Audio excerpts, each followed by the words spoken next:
श्री सच्चिदानंद सद्गुरु साईनाथ महाराज की जय। श्री सच्चिदानंद सद्गुरु भरद्वाज महाराज की जय। குருதேவ தத்தா.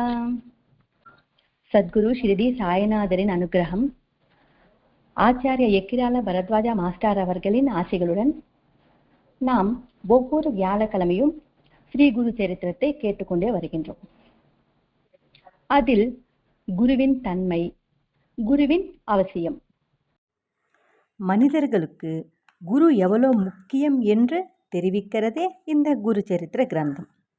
குரு என்றால் ஸ்தூல ரூபம் என்ற பாவனை இருக்கின்ற நம் அனைவருக்கும் ஸ்தூல ரூபத்துடன் அவசியம் இல்லாமல் இந்த இயற்கை முழுவதும், இந்த படைப்பு முழுவதும் குரு ஸ்வரூபமாக நினைக்க முடிஞ்சால் நாம் தொடர்ந்து கடவுளின் சந்நிதியில் அவரை ஆராதித்து கொண்டே ஆனந்தமாக இருக்கின்றதற்கும் ஒரு ஈஸியான பாதையை தெரிவிக்கிறாங்க அவதூதோ பாக்கியானத்தில்.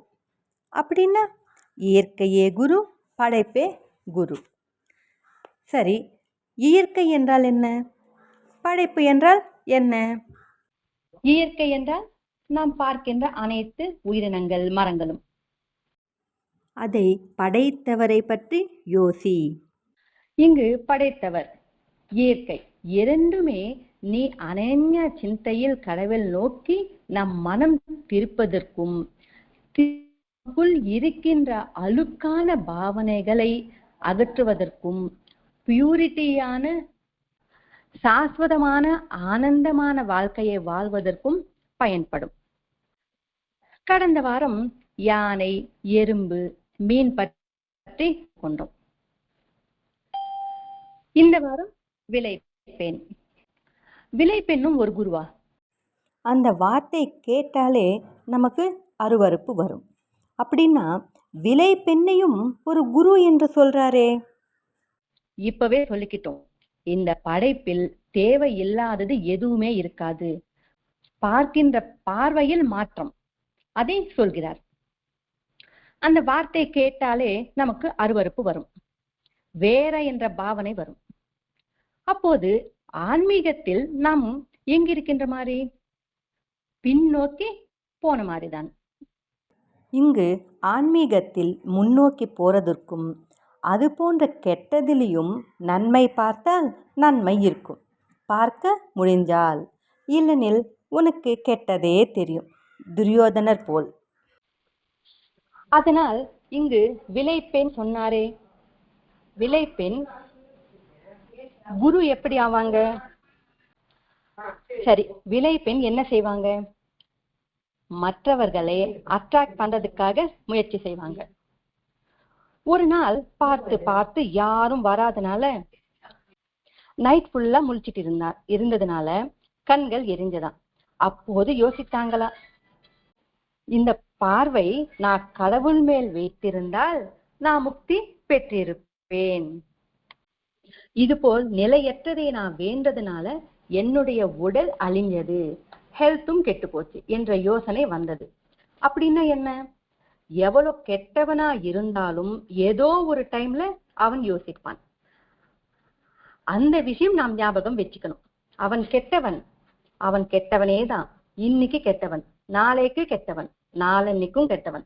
வாழ்க்கை கடைசியில் அவனுக்கு யோசனை வரும், நான் தவறு செய்தேன் என்று.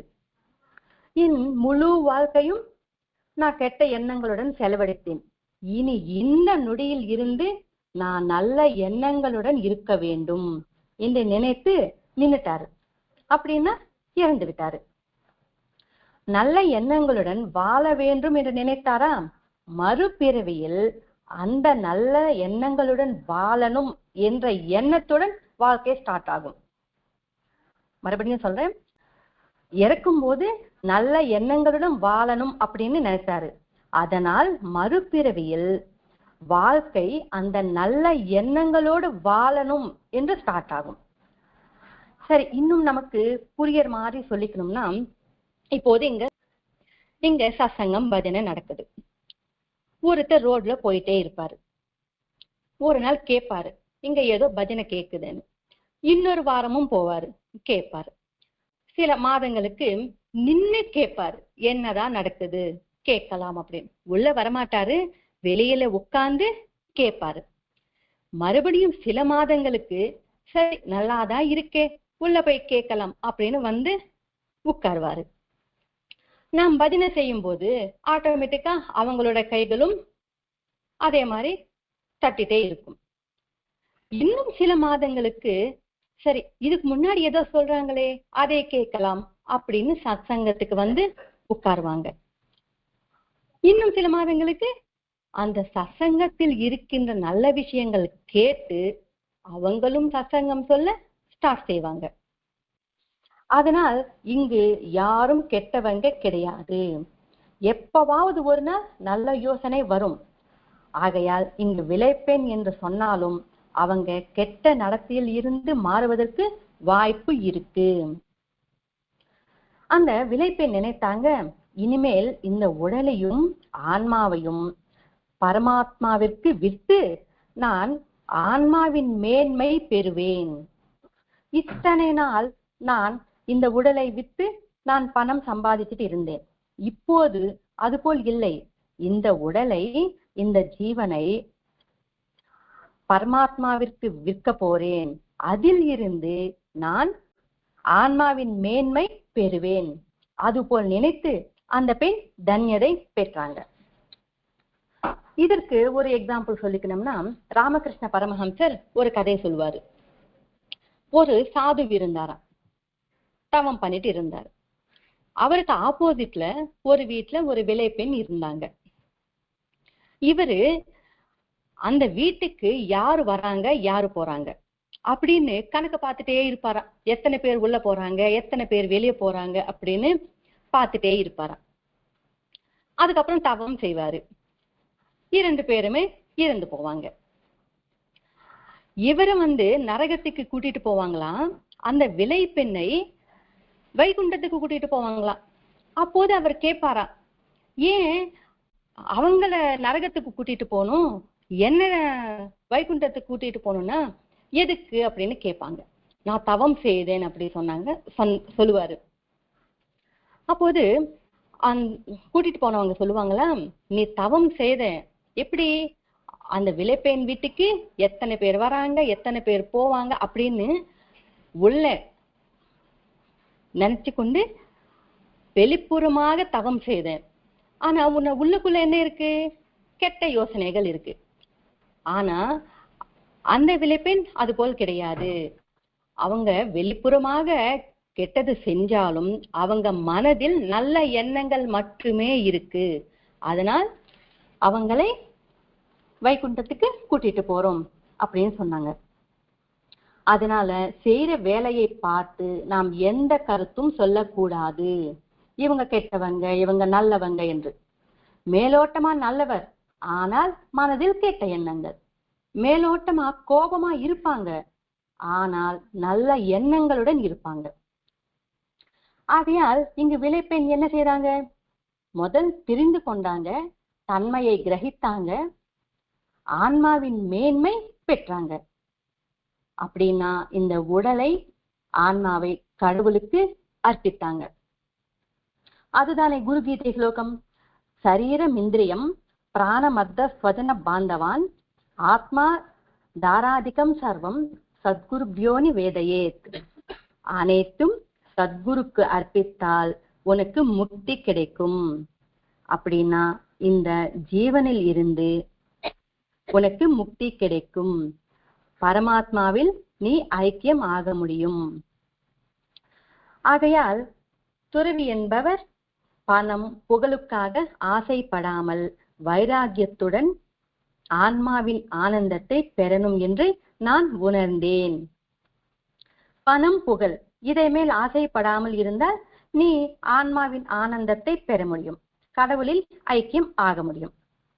உன் பார்வை பணம் மேல் புகழ் மேல் இருந்தால் நீ ஆன்மாவின் ஆனந்தத்தை பெற முடியாது.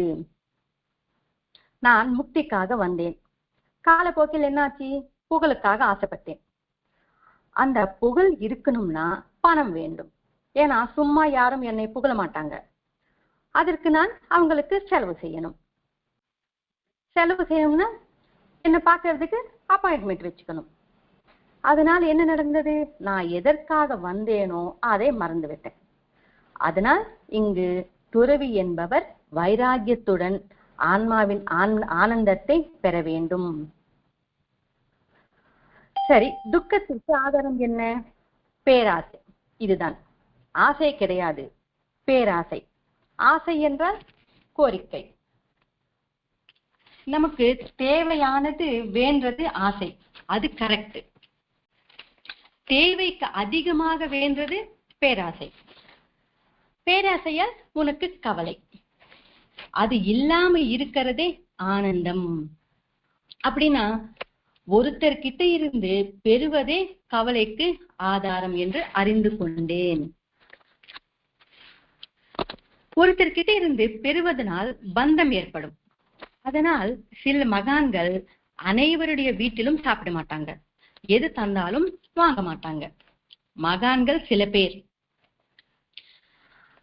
எதற்காகனா அந்த பொருளோட தன்மை, அந்த நபரோட தன்மை விளைவாக அவங்களோட சாதனைக்கு தடங்கள் வரும். அதனால் இப்போது விலை பெண்ணோட வேலை என்ன? மற்றவர்களை கிட்ட வாங்கிறது தான். அவங்க கிட்ட இருக்கின்ற அனைத்தும் வாங்கிடுவாங்க. அதனால் உனக்கு கவலை தவிர வேற எதுவுமே வராது. அதனால் மற்றவர்கள் கிட்ட வாங்குற அந்த எண்ணத்தை நீ விட்டுடு. அதை நாம் இங்கு கிரகிக்க வேண்டும். சரி, தவிர்க்க முடியாத நிலையில என்ன செய்ய வேண்டும்? இப்போது நாம் ஒருத்தர் வீட்டுக்கு போவோம். அவங்க நல்லவங்களா கெட்டவங்களா நமக்கு தெரியாது. அவங்க வீட்டுல தண்ணி குடுக்கலாம், சாப்பிடலாம், ஏதாவது பொருள் வாங்கலாம். அப்போது நாம் என்ன செய்ய வேண்டும்? அங்கு எது வாங்கினாலும் அது கடவுளின் பிரசாதம் என்ற பாவனை இருந்தால் நமக்கு எதுவும் அண்டாது. அதனால்தான் ஹரிதாசர்கள் சொல்லுவாங்க கிருஷ்ணார்ப்பணமஸ்து அப்படின்னு. ஏன்னா நீ கொடுத்தது நான் கடவுளுக்கு சமர்ப்பிச்சிட்டேன். அந்த பாவனையோடு வாங்கினால் நமக்கு எதுவும் அண்டாது, பற்றும் இருக்காது, துவேஷமும் இருக்காது. ஏன்னா கெட்டவனுக்கிட்டையும் வேலை வாங்கணும், என்ன செய்ய வேண்டும்? ஆகையால் உன் மனதிற்கு பிராக்டிஸ் கொடுக்கணும். இந்த விளைபெண் ஆதாரமாக எடுத்துக்கொண்டு இதுதான் நாம் இங்கு கவனிக்க வேண்டியது. நெக்ஸ்ட் குரு யாருன்னா சராகாரர். அப்படின்னா அம்பு தயாரிக்கிறவன். அந்த அம்பு எப்படி இருக்கும்? மேல ட்ரையாங்கிளா இருக்கும். ரொம்ப அந்த எட்ஜ்ல ரொம்ப ஷார்ப்பாக இருக்கும். கொஞ்சம் டிஃபரெண்ட் வந்தாலும் அம்பு போகாது. அதை ஷார்ப் செய்து கொண்டே இருந்தாரா ஒரு நிலையோடு அந்த சராகாரர். ஒரு நாள் அம்புக்கு சாணை பிடிக்கும் போது ராஜாவின் ஊர்வலம் போயிட்டு இருந்தது. ராஜா போகும்போது சவுண்ட் எல்லாம் அதிகமாக இருக்கும் தானே. அந்த சராகாரர் தலை திரும்பி கூட பார்க்கவில்லையா, சாணை பிடித்து கொண்டே இருந்தாரு. அவரோட பார்வை எது மேல இருக்கு? இலக்கு மேல் இருக்கு. இலக்கு மேல் இருக்கும்போது சுத்தி இருக்கின்ற சவுண்ட்ஸ் கேட்காது, எதுவும் தோன்றாது. அவனை பார்த்து அதை கற்றுக்கிட்டேன். நம்மளுடைய பார்வையின் எண்ணத்தை மாற்றுகிறாருங்க. இந்த குரு சரித்திரம் இந்த சமுதாயத்தை நீ எந்த பார்வையுடன் பார்க்க வேண்டும் என்று சொல்கிறது. அந்த பார்வையோடு பார்த்தால் தொடர்ந்து நமக்கு ஆன்மாவின் ஆனந்தம் கிடைக்கும். தொடர்ந்து கடவுளின் இணைப்பு தான்.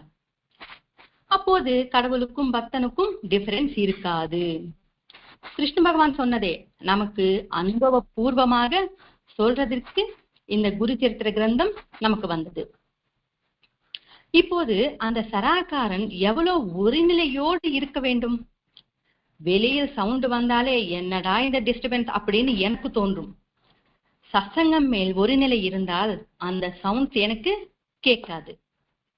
அதனால உன்னோட மனதிற்கு நீ பிராக்டிஸ் கொடு. வெளிப்புறமாக பார்வை வைக்காத, உன்னோட இலக்கு மேல் பார்வை வைக்க வேண்டும். ஆகையால் குறிக்கோளுக்காக நீ முயற்சி செய்ய வேண்டும் என்று அந்த சராகாரனிடம் நான் கற்றுக்கொண்டேன். அப்படின்னா லௌகீகமான விஷயங்களை நீ விட்டுவிட வேண்டும். தேவையில்லாத விஷயங்களை விட வேண்டும் என்றது பொருள். நாம் தேவையில்லாத விஷயங்கள் பற்றி அதிகமாக யோசிப்போம். தேவையான விஷயங்களை விட தேவையில்லாத விஷயங்கள் மேல் நம் பார்வை அதிகமாக இருக்கும். அது அவங்களை பரிசீலித்தால் தெரியும். காலையில் எந்திரிச்சது முதல் நைட்டு தூங்குற வரைக்கும் தேவையானது எத்தனை கிரகித்தோம், தேவையில்லாதது எத்தனை கிரகித்தோம். அந்த வெயிட் எடை பார்த்தால் தேவையில்லாததே அதிகமாக இருக்கும். அது நம் சாதனைக்கு தடங்கலாக இருக்கும். அதை கவனித்து அதை நீ விட்டுவிடு. இதற்கு விவேகானந்தர் ஒரு வார்த்தை சொல்வாராம். சாதனையில், ஆன்மீகத்தில் நீ முன்னோக்கி போறதற்கு எது தடங்கலாக இருக்குமோ அதை விஷம் போல் நீ விட்டுவிடு. எதற்காக விஷத்துடன் கம்பேர் செய்தாரு? அவ்வளோ ஆபத்தானது. விஷம் ஒரு டிராப் போதும். அது போலவே நமக்கு தேவையில்லாத விஷயம் ஒன்று போதும், நல்லது அனைத்தும் கெட்டு போறதற்கு. ஆகையால் தேவையில்லாத விஷயங்களை விட்டுட்டு நமக்கு சுய பரிசோதனை வேண்டும் என்று சராகாரரை பார்த்து நான் கற்றுக்கொண்டேன் என்றார் அவதூதர். அப்படின்னா நீ எதை பார்த்தாலும் சஞ்சலம் இல்லாம இருக்க வேண்டும் என்றால் இந்த குருச்சரித்திரத்தில் சொன்னது போல் இந்த இயற்கையை நீ குருவாக பாவனை செய்தால் உன் மனம் சஞ்சலம் அடையாது. நீ எது வேண்டாலும் பாரு, எது வேண்டாலும் கேளு, அதில் கடவுளின் தன்மையை சேர்க்கணும். அது எப்படின்னா, நான் தண்ணீர் சாப்பிடுறேன், பக்தி சேர்த்தால் அதுவே தீர்த்தமாகும். நான் உணவு சாப்பிடுறேன், பக்தி சேர்த்தால் அதுவே பிரசாதம் ஆகும். நான் டூர் போகிறேன், அதற்கு பக்தி சேர்த்தால் அதுவே தீர்த்த யாத்திரை ஆகும். இது போல் செய்தால் ஒவ்வொரு நொடியும் நாம் கடவுளின் சந்நிதியில் இருக்கின்ற மாதிரிதான். நெக்ஸ்ட் இன்னொரு குரு சிறுவன். சிறுவன் பாருங்க, எந்த கவலையும் இருக்காது, எப்பொழுதும் ஆனந்தமாக இருப்பாங்க. சிறுவன் என்றால் இந்த பசங்க கிடையாது, 4 வயது உள்ள இருக்கின்ற பசங்க. சிறுவன் எப்பொழுதும் சிரித்து கொண்டே இருப்பான். நாம் கன்னத்தில் தட்டினாலும் சிரித்து கொண்டே இருப்பான். ஒரு திருடன் வந்து கழுத்துல கத்தி வைத்தாலும் கத்தியை பிடிப்பாரே தவிர பயப்பட மாட்டார். அவன் திருடன் என்ற எண்ணமும் இருக்காது. அப்படின்னா அந்த சிறுவனில் பியூரிட்டி இருக்கும். அந்த சிறுவனுக்கு இருக்கின்ற மனநிலையுடன் நீ இருக்க வேண்டும். இதற்கு ராமகிருஷ்ண பரமஹம்சர் ஒரு வார்த்தை சொல்வார். நீ சாதனையில் முன்னோக்கி போகணும் என்றால் நீ சிறுவன் போல் ஆக வேண்டும். அப்படின்னு நம் வடிவம் மாறணும் என்று கிடையாது, சிறுவனின் மனநிலையோடு இருக்க வேண்டும். நீ ஞானத்தில் முன்னோக்கி போக முடியும், ஆன்மாவின் ஆனந்தத்தை பெற முடியும் என்றார் ராமகிருஷ்ண பரமஹம்சர். அப்படின்னா நம் மனம் எப்படி இருக்க வேண்டும்? நல்லவர் கெட்டவர் மேல் ஒரே பாவனை இருக்க வேண்டும். அதற்கு நமக்கு நாமே பிராக்டிஸ் கொடுக்க வேண்டும். அதற்கு மகான்கள் கூறிய அமுத வாக்கியங்களை நாம் கேட்க வேண்டும். ஆகையால் இந்த சிறுவனும் எனக்கு குரு. இன்னொரு குரு சந்திரனும் எனக்கு குரு என்று இங்கு அவதூதர் சொல்றாரு. இந்த சந்திரன் கிட்ட அவதூதர் என்ன கற்றுக்கொண்டார்? சந்திரனின் குணாதிசயம் என்ன? அமாவாசை அன்னைக்கு தோன்றவே தோன்ற மாட்டார். அதற்கு அடுத்தது பிரதமை. பிரதமல இருந்து தினம் தினம் தினம் டெவலப் ஆயிட்டே பௌர்ணமி வரதுக்குள்ள முழு நிலவாக பார்த்தவுடனே ஆனந்தம் தர மாதிரி இருப்பாரு. அதுல இருந்து திருப்பி பௌர்ணமி அடுத்த பிரதமல இருந்து கொஞ்சம் கொஞ்சம் கொஞ்சம் மறைஞ்சி அமாவாசை அன்னைக்கு காணாம போயிடுவாரு. இந்த 15 நாள் வளர்ப்பெருப்பையும் 15 நாள் தேபிரையும் நாம் சொல்வோம். இதுல இருந்து அவதூதர் என்ன கற்றுக்கொண்டார்? மனிதனின் தேகம் பிறந்ததிலிருந்து டெவலப் ஆயிட்டே இருக்கும். எப்படி? 5 வயதில் நம் தேகம் எப்படி இருக்கும்? 10 வயதில், 20 வயதில், 40 வயதில் எப்படி இருக்கும்? திருப்பி 50 வயது தாண்டிச்சுன்னு வச்சுக்கோங்க, அப்போ மறுபடியும் இது தன்னுடைய அட்ராக்ஷனையும் வலிமையும் அழகையும் இழந்துட்டே வரும்.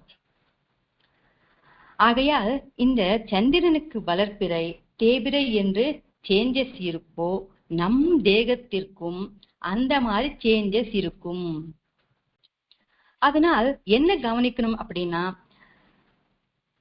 சந்திரன் மறைஞ்ச மாதிரி தெரிஞ்சாலும் நாம் நல்லா உத்து பார்த்தோம்னா பிரதம அன்னைக்கு வீக்கா இருப்பாங்க, ஆனால் அந்த ஷேடோ பின்னால இருக்கும். அதாவது மறைக்குதான் பட்டிருக்கிறாரு, இழுந்து விடல. அந்த ஒளி என்பது நம் இடத்துல மறைக்கப்பட்டு அப்போ அதில் தெரிகின்ற டிஃபரன்ஸ் இந்த உடலுக்கு மட்டும்தான், நம் உடலுக்கு மட்டும்தான் சேஞ்சஸ் இருக்கு. உள்ளே இருக்கின்ற அந்த சைத்தன்யம் அதற்கு இல்லைன்னு சொல்றாரு. அதே மாதிரி சூரியன்ல இருந்து வெளிச்சத்தை கொண்டுதான் சந்திரன் பிரகாசமாக தெரிகிறார். சந்திரன் சுயமாக பிரகாசிக்கிறது இல்லை, சூரியன் கிட்ட இருந்து பெறுகிறான். அவ்விதமாக ஞானி ஆனவன் என்ன செய்யணும்? ஞானத்தை பெற்று அனைவருக்கும் கொடுக்க வேண்டும். அந்த வெளிச்சத்தை சந்திரன் பெறார் இல்லையா, அது நமக்கு கொடுக்கிறாரு. ஒரு பௌர்ணமி இரவுல அந்த நிலவு பார்க்கும்போது எவ்வளவு வெளிச்சமாக இருக்கும். ஆகாயம் முழுவதும் வெளிச்சம் இருக்கும். எவ்வளவு போக்கஸ் லைட் போட்டாலும் ஒரு ஊருக்கு அவ்வளவு வெளிச்சம் கொடுக்க முடியுமா? கொடுத்தாலும் அது ஒரு ஊருக்கு தான் வரும். இங்கு ஆகாயம் முழுவதும் வெளிச்சம், அந்த இருளையும் நமக்கு வெளிச்சம் தெரியுதா இல்லையா? அவ்விதமாக நாமளும் குரு கிட்ட இருந்து பெற்ற ஞானத்தை அனைவருக்கும் பகிர்ந்து கொடுக்க வேண்டும். சரி, இவ்வளவு கம்பீரமாக ஆகாயத்தை வெளிச்சமாக்குற அந்த சந்திரன் என்னாலதான் என்று நினைக்கிறானா? இல்லை. என்ன சொல்றாங்க? தன்னுடைய வேலை இதுதான் என்று சொல்லிட்டு தன்னுடைய வேலை செய்து கொண்டே இருக்கின்றார். ஆனா நாம் என்ன நினைப்போம்? ஏதாவது சின்ன உதவி செய்தாலே இது நான் தான் செய்தேன், இது என்னாலதான் முடிஞ்சது அப்படின்னு நினைப்போம். ஆக்சுவலா பாருங்க, சந்திரனில் எப்படி தானாக ஒளிக்கும் திறன் இல்லையோ நமக்குள்ளேயும் அதே மாதிரிதான். இந்த தேகம் இருக்கு, சென்ஸ் ஆர்கான்ஸ் இருக்கு, அந்த தேகத்துல சைத்தன்யம் அதாவது ஆன்மா அது இல்லை அப்படின்னா நம்மளால சுவாசிக்க முடியுமா? காண முடியுமா? நல்லா யோசிச்சு பாருங்க. தேகம் எங்கேயே இருக்கும், தேகத்தில் இருக்கின்ற அந்த ஆன்மா ஆற்றல் இல்லைன்னா இப்போ நாம டேஸ்ட் செய்யறோம், பார்க்கிறோம், ஸ்மெல் செய்யறோம், இது எல்லாம் நடக்குமா? நடக்காது. அது நடக்கிறதுக்கான காரணம் என்ன? நமக்குள் இருக்கின்ற அந்த ஆன்மா, இதுதான் காரணம் அப்படின்னு ஞாபகம் வச்சுக்கணும். ஞாபகம் வச்சுக்கிட்டு ஒரு வேலை செய்யும் போது என்ன ஆகும்? இது நான் தான் செய்தேன், இது என்னாலதான் முடிஞ்சது அப்படின்ற எண்ணம் இருக்காது. புரியணும்னா இன்னொரு எக்ஸாம்பிள் சொல்லிக்கலாம். இப்போது எங்க அப்பா வயதாகி விட்டது, அப்பா போயிட்டாரு அப்படின்னா தேகத்தை விட்டாச்சு. எல்லாரும் விசாரிக்கிறதுக்காக வருவாங்க. ஐயோ என்னாச்சு என்னாச்சு அப்படின்னு கேட்கும்போது என்ன சொல்லுவோம்? என்ன விட்டுட்டு போயிட்டாரு, ஒண்ணுமே இல்லைங்க, வயதாகி விட்டது, விட்டுட்டு போயிட்டாரு. தேகம் அங்குதானே இருக்கு. அப்போ விட்டுட்டு போயிட்டாருன்னா தேகம் இருக்கு இல்லையா? அதுக்குதான். அப்படின்னா விட்டுட்டு போனது என்ன? ஞானம், இந்த ஆற்றல். அது இல்லைன்னா இந்த தேகம் எதற்குமே உதவாது. அதுதான் நீங்க சொல்றாங்க. இந்த தேகத்தை கொடுத்து அது இயங்குவதற்காக இந்த ஆத்மாவையும் குடித்துட்டு உள்ளுக்குள்ள எல்லா வேலையும் பெர்ஃபெக்டா செய்யற மாதிரி அவரே செய்யும் போது இது நான் தான் செய்தேன் என்ற அகந்தையோ பெருமையோ நமக்கு எப்படி சொந்தமாகும்? இப்போது நான் சொல்றேன், ஏதாவது ஒரு விஷயம் செய்தால் அதற்கான அடையாளம் எனக்கு தனியா அடையாளம் கொடுக்கணும், என்னை கௌரவிக்கணும் அப்படின்னு நான் எதிர்பார்க்கிறேன். இப்ப சத்சங்கன்னு சொல்றேன்னு வச்சுக்கோங்க, அவர் இந்த காற்று பிடுங்கிட்டால் என்னால் சத்சங்கம் சொல்ல முடியுமா? அவர் என் மூளையை பெர்ஃபெக்டா வைக்கலன்னா என்னால யோசிக்க முடியுமா? அப்போது எதற்கு நான் செய்தேன், எனக்கான அடையாளம் எதற்கு நாம் தேடுறோம்? நான் தேடுறேங்க, நீங்க கிடையாது, நான் தேடுகிறேன். இது யோசிக்கணும். அதுதான் இங்கு சந்திரன் போல் சூரியன் கிட்ட இருந்து அந்த ஒளியை தான் எடுத்துக்கிட்டு அந்த ஒளியை நமக்கு கொடுத்துட்டு அதனுடைய மிகவும் அழகான குளிர்தன்மையும் நமக்கு கொடுக்கின்றார். அவர் எதுவுமே எதிர்பார்க்கவில்லை. ஆனா எதுவுமே நம்மளது கிடையாது. நமக்கு கிடைத்தது 4 பேருக்கு கொடுக்கணும் அப்படின்ற எண்ணம். பகவான் வெங்கைய சுவாமி இருக்காரு.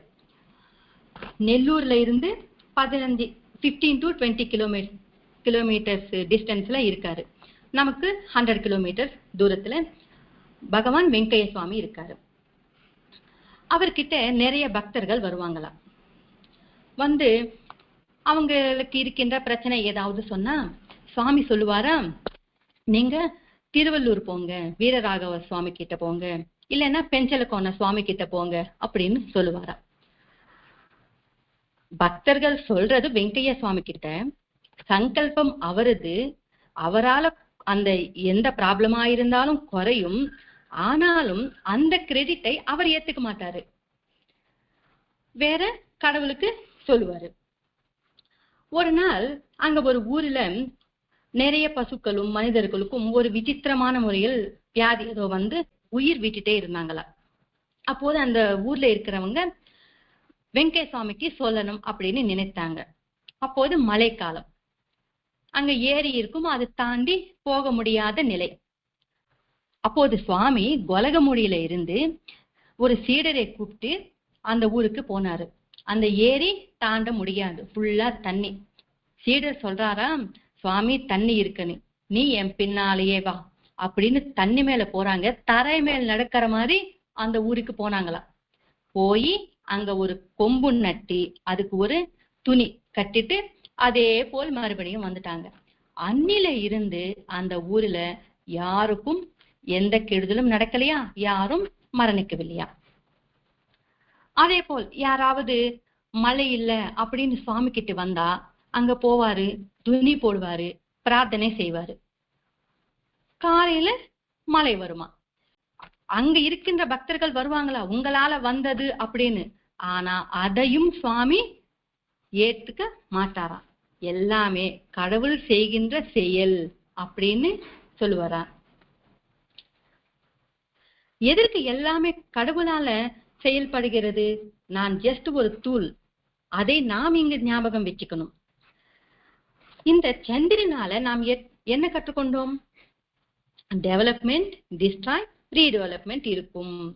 யார்கிட்ட இருந்து எது கிடைத்தாலும் அது 4 பேருக்கு பகிர்ந்து கொடுக்கணும்.